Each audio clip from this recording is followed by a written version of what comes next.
Zippers, episode 2, Revenge of the Zip. In today's tutorial, I'm going to show you how to sew a lap zipper. Hi friends, welcome back to So Obvious. I'm Apollinar. On Sunday we started learning about zippers. We learned the centered zipper.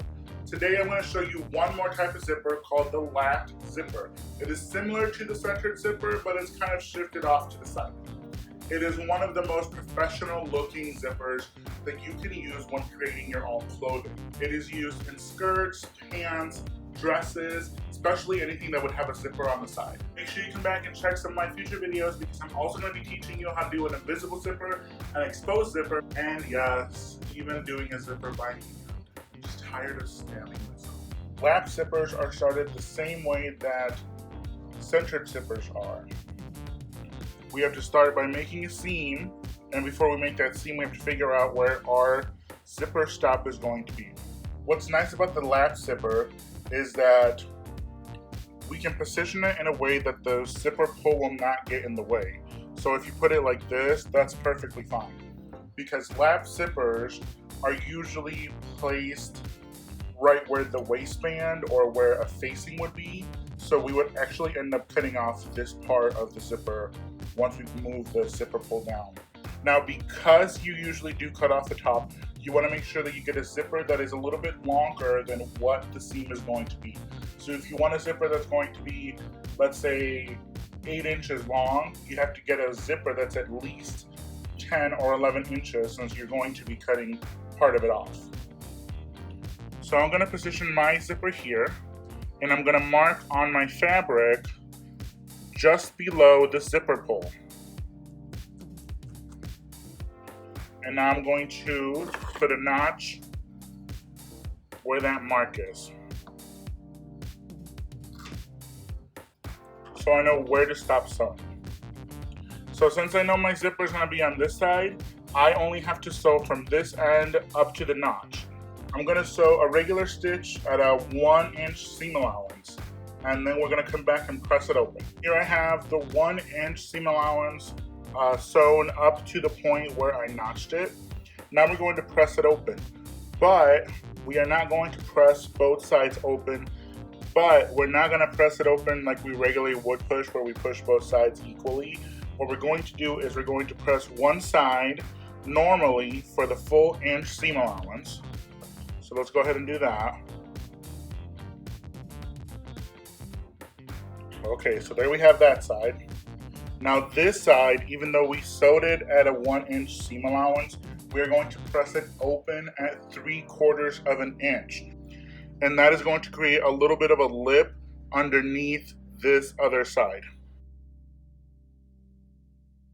And now we're going to press them on the other side to make sure that there's no puckers, because sometimes if you don't press it properly, this part right here where they meet can create a little bit of a pucker, and we don't want that. Now as you can see, when I pull it back, this part on top overlaps this part by about 1/4 inch. Some people do it at 1/8 of an inch. I prefer 1/4 inch just because then it really does hide the zipper teeth. But either way you do it is fine. So since we got these sewn, what we're going to do is we're going to take our zipper and we're going to line up the teeth with the edge of this seam here. Just like that, right next to it. And we're going to pin it in place. And I would actually recommend pinning it all the way down here past the zipper full.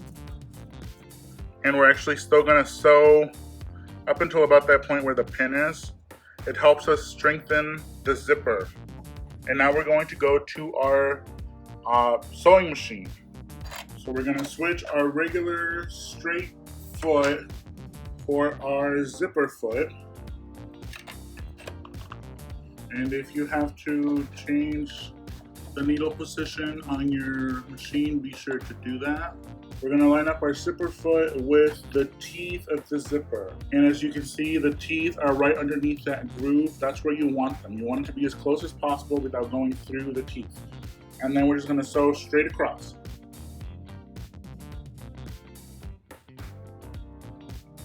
Again, I recommend sewing past the zipper pull. I'm actually going to sew all the way to the end of the zipper tape just for the extra strength.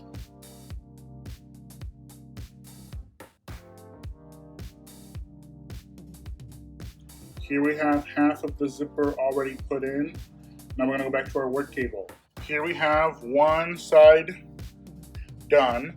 Now all we got left to do is the left part, which is the part that's going to go on top that we're going to see.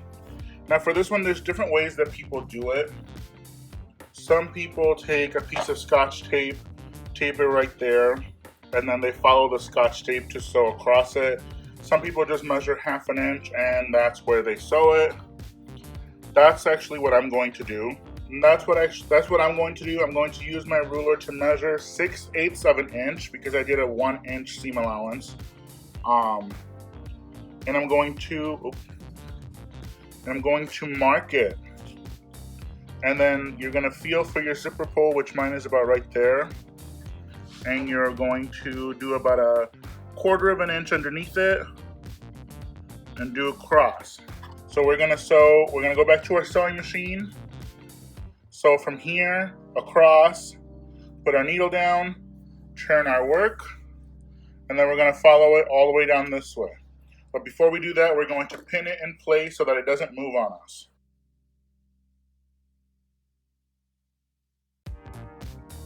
Okay, now that we got a pin, we're gonna go back to our sewing machine. We're gonna start sewing up here. So still with our zipper foot, still using a straight stitch, we are going to line up our needle with the seam on the line that we just drew.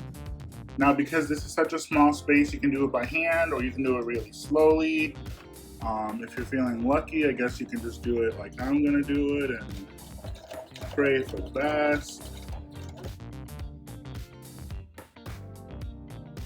Okay, now with our needle down, foot up, and we're going to turn it.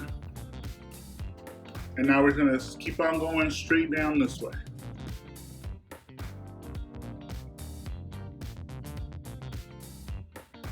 And here is our lapped zipper. As you can see, this part is the overlapping part. Opens nice and smoothly.